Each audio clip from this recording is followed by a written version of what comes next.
Assalamualaikum warahmatullahi taala wabarakatuh. Selamat pagi, salam sejahtera buat kita semua. Saya Rahmat Asibuan.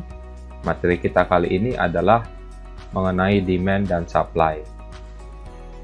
Jadi dengan memahami materi ini, kita akan mengetahui bagaimana interaksi di pasar terjadi antara si pembeli maupun si penjual.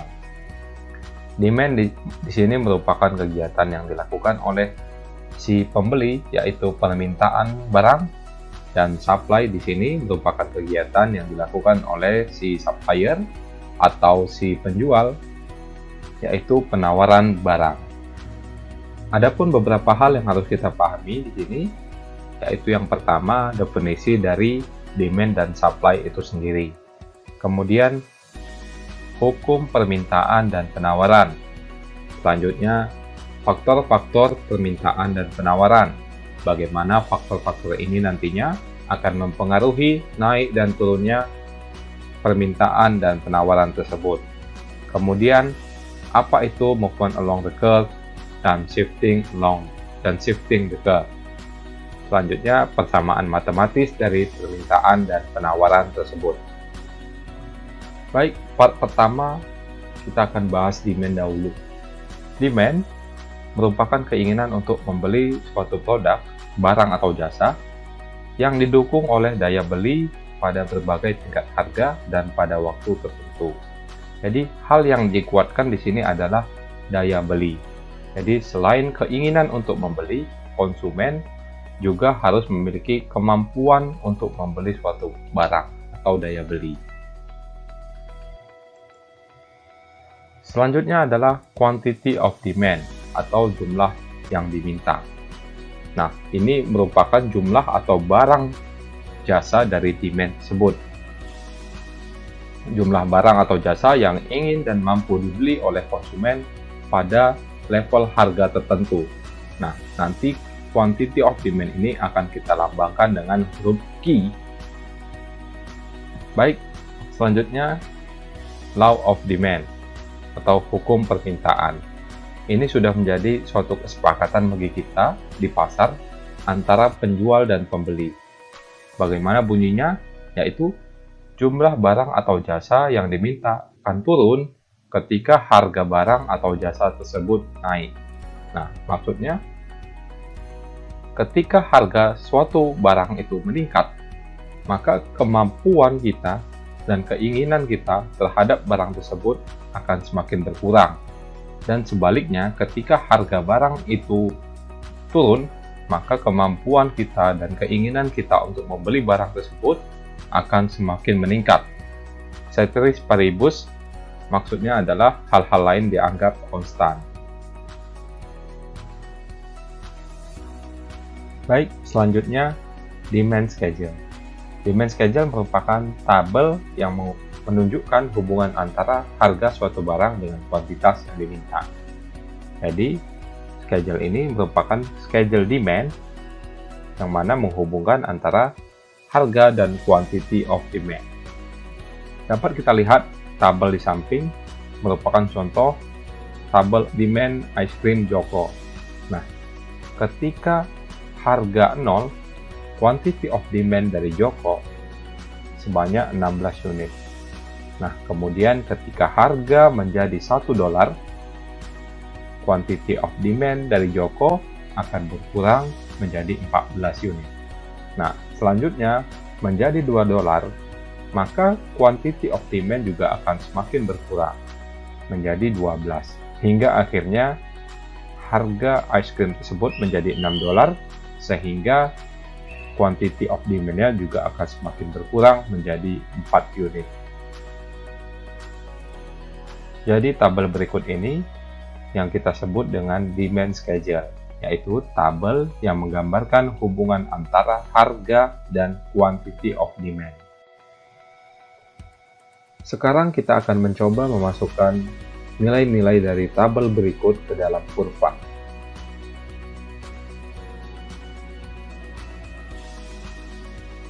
Ketika harga $0, quantity of demand-nya 16. Sehingga akan terbentuk titik seperti ini. Kemudian ketika harganya 1, kuantitinya 14. Kemudian ketika harganya 2, quantity of demandednya 12. Ketika harga 3, quantity of demandednya 10. Hingga ketika harganya 6, quantity of demandednya menjadi 4. Sehingga terbentuklah titik-titik sepanjang kurva ini. Nah, dari titik-titik berikut kita dapat menarik garis sehingga terbentuklah garis lurus dari kiri atas ke kanan bawah. Nah, garis lurus inilah yang disebut dengan kurva demand, di mana menggambarkan hubungan antara harga dan quantity of demanded yang berslope negatif. Slope negatif di sini maksudnya adalah hubungan antara X dan Y saling berlawanan. Ketika harganya meningkat, maka quantity of demanded-nya semakin berkurang. Dan ketika harganya berkurang, quantity of demanded-nya akan semakin meningkat.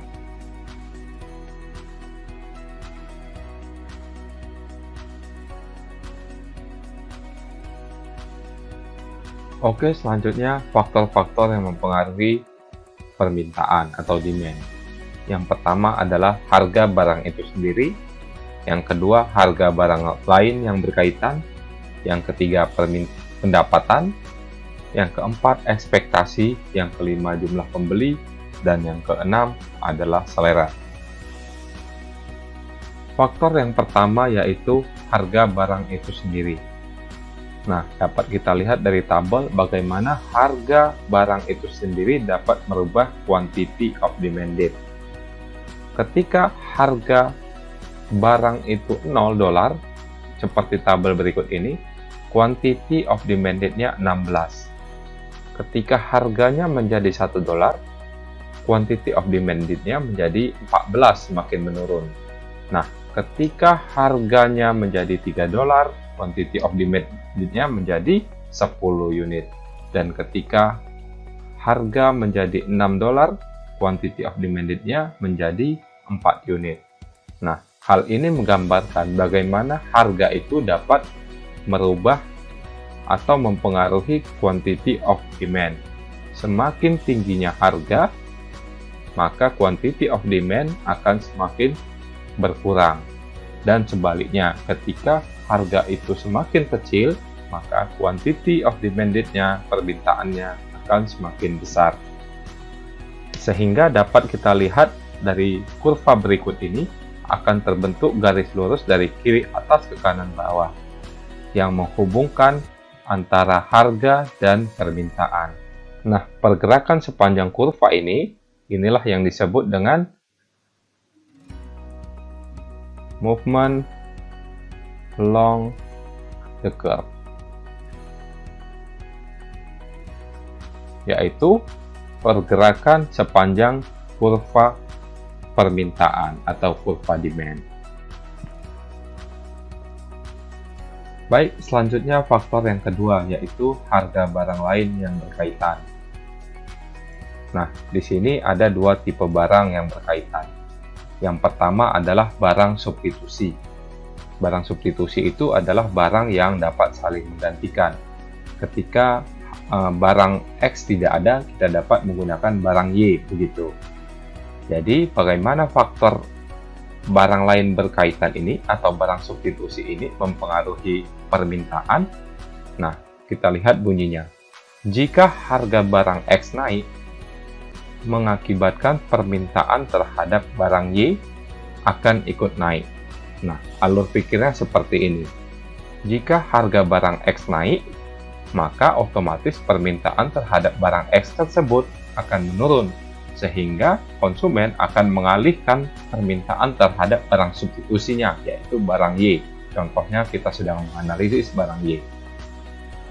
Sehingga dapat disimpulkan, ketika harga barang X naik, maka permintaan terhadap barang Y akan ikut naik. Nah, kita contohkan dengan produk makanan, pizza, dan hamburger. Peningkatan harga hamburger akan mengakibatkan permintaan pizza naik. Ketika harga hamburger meningkat, otomatis akan menurunkan permintaan terhadap hamburger tersebut. Nah, Hal tersebut akan mengakibatkan permintaan terhadap barang substitusinya meningkat, yaitu pizza, sehingga permintaan pizza akan naik, diakibatkan karena harga hamburger yang naik sebelumnya. Nah, contoh lainnya adalah kopi dengan teh, beras, gandum, dan sebagainya. Maka kurvanya akan menjadi sebagai berikut.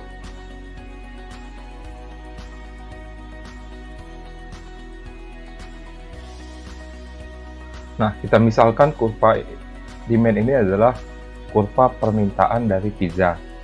Kondisinya harga ada di P1 dan jumlah permintaan ada di Q1. Nah, pada kasus ini hamburger harganya meningkat sehingga permintaan terhadap hamburger akan menurun. Otomatis konsumen akan merubah konsumsi mereka kepada pizza ini. Meski harga pizza tetap pada P1, maka permintaan terhadap pizza ini akan meningkat, sehingga kurvanya akan bergeser ke D2, di mana kondisinya quantity akan bertambah dari Q1 ke Q2, dan demand-nya bergeser, kurva demand-nya bergeser dari D1 ke D2. Nah, pergeseran inilah yang disebut dengan shifting the curve.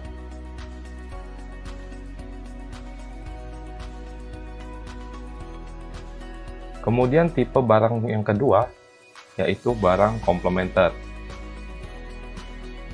Barang komplementer itu adalah barang yang melengkapi barang lainnya, saling melengkapi. Jadi, jika harga barang X naik, maka akan mengakibatkan permintaan terhadap barang Y akan turun. Nah, kita contohkan untuk produk komputer dan software sebagai barang pelengkapnya. Ketika harga komputer naik, otomatis akan mengurangi permintaan terhadap komputer tersebut, sehingga permintaan terhadap software sebagai barang pelengkapnya akan menurun. Contoh lainnya adalah gula dengan kopi, sepatu dengan kaos kaki, dan lain-lain. Oke, bagaimana bentuk kurvanya? Kita misalkan ini merupakan kurva demand dari barang pelengkap tadi, software. Dengan kondisi harga ada di P1 dan quantity ada di Q1. Kemudian di pasar harga komputer turun, sehingga permintaan terhadap komputer tersebut akan menurun. Maka permintaan terhadap software ini sebagai pelengkap barang komputer otomatis juga akan menurun, sehingga kurva yang terbentuk akan bergeser menjadi D2. Nah, pergeseran kurva inilah yang disebut dengan shifting the curve. Hal ini akan berkebalikan jika harga komputer meningkat, maka pergeserannya akan ke sebelah kanan, akan membentuk D3, dan kuantitinya akan meningkat otomatis terhadap produk software. Faktor selanjutnya adalah pendapatan atau income. Nah, faktor pendapatan ini pada barang normal akan menyebabkan naiknya permintaan barang normal. Namun pada barang inferior, peningkatan pendapatan ini akan menyebabkan turunnya permintaan terhadap barang inferior. Barang inferior ini adalah barang yang sering kita anggap kualitasnya rendah gitu ya, atau barang-barang yang sering kali kita gunakan ketika urgent saja gitu ya. Nah, jadi ketika pendapatan kita meningkat, konsumsi barang inferior ini seringkali kita kurangi. Bagaimana bentuk kurvanya? Nah, kita asumsikan konsumsi barang normal kita ada pada kurva D1 dengan kondisi harga pada P1 dan jumlah permintaan pada Q1. Nah, seiring pendapatan kita yang meningkat, otomatis untuk meningkatkan utilitas kita atau kepuasan terhadap produk, maka kita akan menambah konsumsi kita. Sehingga kurva D1 akan bergeser ke D2 dengan tambahan kuantiti dari Q1 ke Q2. Ini untuk barang normal. Nah, untuk kasus barang inferior, maka seiring pertambahan pendapatan, maka kurva yang bergeser akan ke arah sebelah kiri.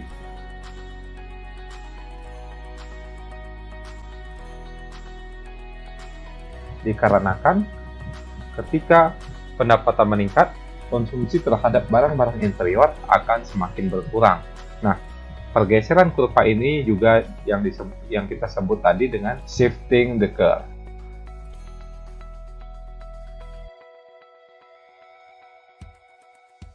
Selanjutnya adalah faktor ekspektasi. Bagaimana ekspektasi ini mempengaruhi naik turunnya jumlah permintaan.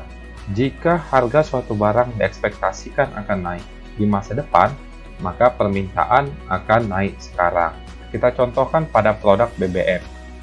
Ketika pemerintah mengumumkan bahwasannya besok akan naik harga BBM, maka akan kita lihat berbondong-bondong orang akan membeli BBM di pom bensin, gitu ya. Inilah bentuk bagaimana ekspektasi itu mempengaruhi permintaan.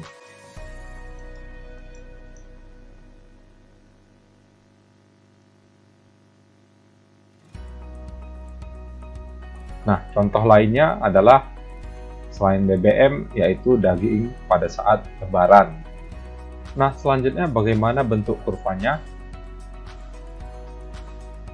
Dapat kita lihat di sini ada kurva D1 dengan kondisi harga P1 dan jumlah permintaan pada Q1. Ini merupakan kurva di mana sebelum ada ekspektasi, gitu ya. Ketika seseorang mengekspektasikan harga suatu barang esok akan naik, gitu ya, atau diumumkan oleh pemerintah bahwasanya besok harga BBM akan naik, gitu ya, maka permintaan akan BBM tersebut akan meningkat ya pada saat sekarang, sehingga kurvanya dari D1 ke D2 akan bergeser. Nah, ini juga yang disebut dengan shifting the curve. Oke, selanjutnya adalah faktor buyer. Buyer di sini kita maksudkan adalah jumlah penduduk ya, atau populasi. Jadi dengan peningkatan jumlah penduduk atau populasi, otomatis akan meningkatkan jumlah pembeli begitu, sehingga akan meningkatkan permintaan terhadap barang atau jasa. Oke, kemudian bagaimana bentuk kurvanya? Nah, diawali dengan kurva D1 atau demand 1, di mana kondisi harga pada P1 dan quantity pada Q1. Kemudian terjadi pertambahan pembeli atau pertambahan populasi. Nah, maka quantity akan bergeser menjadi Q2 hingga kurva D1 akan bergeser juga menjadi D2. Nah, ini juga yang kita sebut dengan shifting the curve tadi, yaitu pergeseran kurva demand.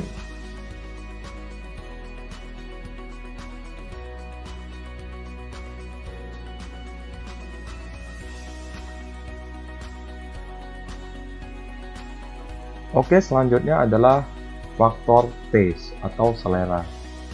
Jadi selera ini dianggap cukup penting untuk meningkatkan permintaan gitu ya. Sehingga kita lihat banyak perusahaan dalam iklannya itu benar-benar membangkitkan selera dari para konsumennya dengan desain yang cukup bagus, ya, dengan foto yang baik. Nah, ketika selera untuk mengkonsumsi suatu barang atau jasa meningkat, maka akan meningkatkan permintaan terhadap barang atau jasa tersebut. Nah, contohnya permintaan ice cream pada saat musim panas akan meningkat karena selera orang pada saat tersebut meningkat terhadap ice cream. Kemudian kue pada saat hari raya. Bagaimana bentuk kurvanya? Nah, kurvanya diawali dari D1, kurva demand 1, di mana kondisi harga berada pada P1 dan jumlah permintaan awalnya berada pada Q1. Kemudian kita contohkan produk ice cream tadi. Pada musim panas, selera orang mengkonsumsi ice cream meningkat gitu ya. Mungkin karena kondisi cuaca panas, orang ingin mengkonsumsi yang dingin-dingin gitu ya. Sehingga permintaan terhadap es krim meningkat. Nah, kuantitinya akan bergeser dari Q1 ke Q2, maka D1 akan bergeser juga ke D2, kurva demand-nya. Ini juga masih yang kita sebut dengan shifting the curve.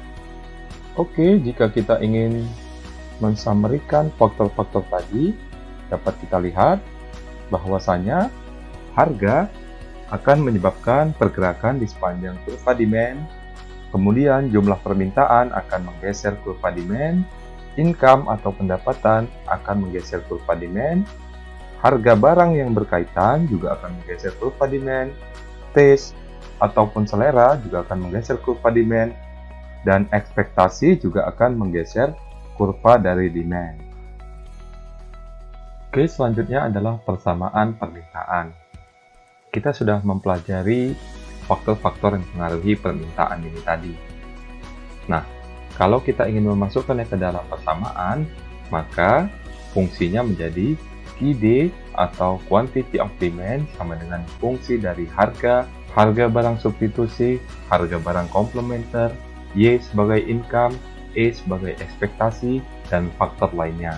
Nah, karena kurva permintaan hubungannya adalah antara quantity of demand dan harga barang itu sendiri, maka harga barang substitusi, komplementer, dan faktor lainnya harus kita tentukan nilainya, sehingga fungsi barunya akan menjadi QD sama dengan fungsi dari harga barang itu sendiri, yang menggambarkan hubungan antara Q dan harga barang. Kemudian, karena Q merupakan fungsi dari P, maka dalam hubungan yang linier atau hubungan segaris, kita dapat menentukan hubungan antara Q dan P dengan persamaan berikut ini. QD sama dengan A minus DP, di mana QD sama dengan jumlah barang yang diminta, A merupakan angka konstanta, B merupakan slope atau kemiringan, dan P harga barang per unit. Selanjutnya adalah perbedaan antara market demand dan individual demand.